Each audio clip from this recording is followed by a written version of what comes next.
Howdy, folks. I want to welcome you to the campfire, a place where we can just sit and tell a story or two, and we can ponder on the unusual and mysterious things that occur out here in the wild. I'll tell you some of my stories, and well, you can tell me some of yours. This is Clay Steele. Come join me around the campfire here beneath the stars. Grab a cup of coffee or a cold drink, and let's talk about our stories. Can't wait.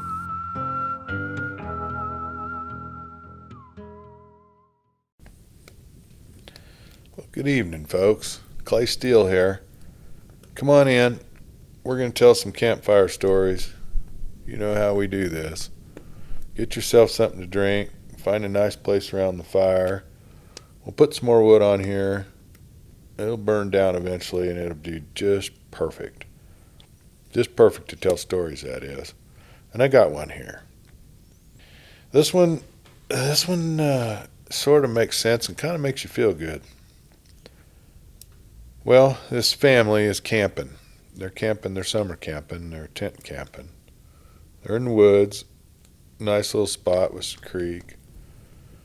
Big trees, of course. And they've got two children. They've got the boy's probably about 5 years old, and his little sister's younger than that. Well, this little boy, he's trying to be independent, and he decides he's going to go fishing in this creek. And he got away from the parents, and he got lost. And it turns out later on, they got to, once they found him and figured out what they figure out, they did an analysis of what had happened. They found that he'd traveled about 2.5 miles. If you can imagine a 5-year-old moving that far. But he did. And as it was getting darker into the evening, of course, parents are, beside themselves trying to find this kid, but he's moved far enough away where they haven't found him. Now, this kid's getting scared now because it's getting darker and getting kind of scary and cooling off. Well, these wolves appeared, as they do, and they were taking interest in this boy, and they could see that it was going to be, possibly a meal, right? And they were kind of moving around, milling around in the trees, and they kind of kept themselves hidden. But, he was so scared and crying and fussing, he didn't really notice them. And what he would have seen if he would have been aware is that all of a sudden they all disappeared in a hurry. Something had scared them off. Something big had scared them off. And there was no fight. The wolves just left. And this is all from the tracks. They decided this later. So this boy sees what looks to be, he called it later on, a big dog. But this big dog was walking on 2 legs, on his back legs. So you determine what you want to determine about that. I got it figured out to be the Squatch myself. So that's probably what run the wolves off. Well, this boy sees this big friendly dog looking thing, and so he's following it. It's not threatening. It's not running away from him. It's just kind of leading him away. And he thinks, maybe it's with mom and dad, or maybe it'll take me to mom and dad. So he just doesn't have any other plans. He's scared, so he's following this thing. And after a few minutes of following this big dog, he comes to like a deadfall of trees. And I guess you kind of call it like a cave, but it's mostly trees, and they're all kind of lean-to style. And the kid goes on in. And there on the rock hearth, there's rocks in there. And there on the ground is boulders. And on this rock is some nuts and some berries. And he's starving. He's hungry. And so he just grabs a hold of those nuts and those berries, and they taste good. And he just eats them all. just gobbles them down. And he looks, and over there in the corner, back corner there, is a bunch of nice leaves and pine bough. And so he went over there and he laid down in that. And after he'd laid down, he was asleep within a few minutes. And he kind of drifted in and out of sleep. He did say he remembered having a dream. He says where that big dog was sitting there in the door to this lean-to in the open side of it. He said and it was making these humming and clicking sounds. He said it was real peaceful, and he went back to sleep. And he rested well. He must have been tired after walking so darn far. The next morning he woke up and he drank water from a little kind of a hollowed out chunk of log that was there on those rocks. He drank that. It was good fresh water. And he had some more berries.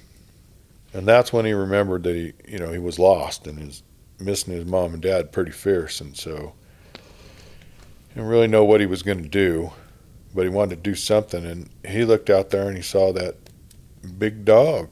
It was out there in the trees, not too far away. And he was sort of gesturing to him to follow. He would look back and walk a few steps and then turn and look back and then walk a few steps and turn and look back. And so this boy figured that's what I'm supposed to do, or, he wants me to follow him. And so he started walking and following him, and it seemed like this big dog thing would move just a few trees away and look around the tree back at him, and so it got to be a game. Well, he followed that thing, played that game, as it were, for almost 2 hours, walking through the woods. And they got to a point, as it turns out, they were walking back towards the campsite.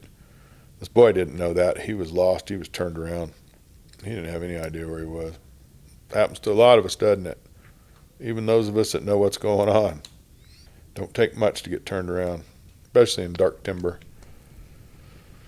Well, they played this game, like I said, for quite a few miles, right? Probably all the 2.5 miles or so back. Easily 2 hours. And then at some point, this big dog disappears, and he hears this child hears this bellowing sound. And he just sort of stood still and watched and listened, and he was looking for his friend.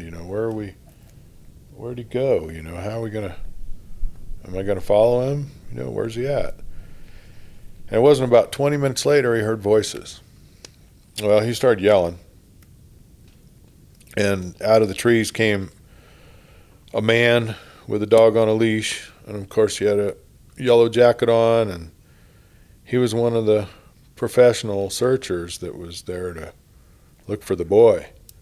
And he saw the boy, heard the boy, and got on his radio and made a call to call in the other searchers toward his location, and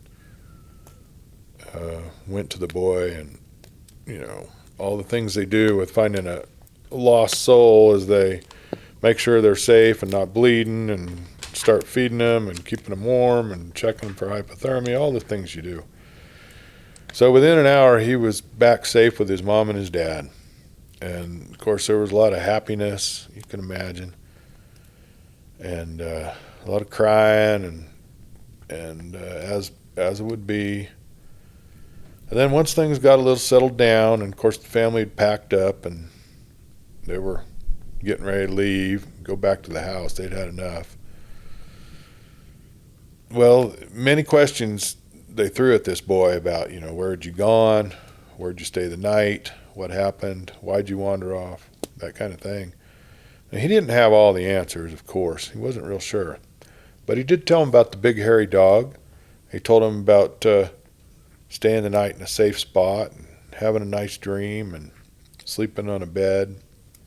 Well, people didn't really know what to think about that. Weren't sure if somebody, sometimes when people get lost and they don't drink enough water and all that, they start hallucinating, and they weren't sure what was going on. This was just a 5-year-old boy. So the family went on, and and packed up and went on home, happy to have been reunited. The searchers were glad to have done their job successfully, but before they all went home, a couple of them backtracked him. And that's how they discovered what I told you about, how they found this cave or this lean-to, blow down type stuff. And they found the tracks, and they found the signs. And the tracks they found, they were not canine.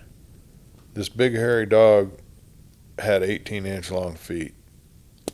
It became obvious to the two that had backtracked him and figured it out, that he had a big hairy angel that was looking after him that night and allowed him to live to spend another camping trip in the woods with his family, and maybe later in life with the family he created. That's usually what happens. We pass this down, just like I'm passing this story to you. Maybe you can pass this story to somebody else, and then you can tell me another one of your stories. That'd be great. And we can do it next time we're here around the campfire. So let's just make a plan out of it. Can't wait to see you back down here. Until then, it's Clay Steele. Good night.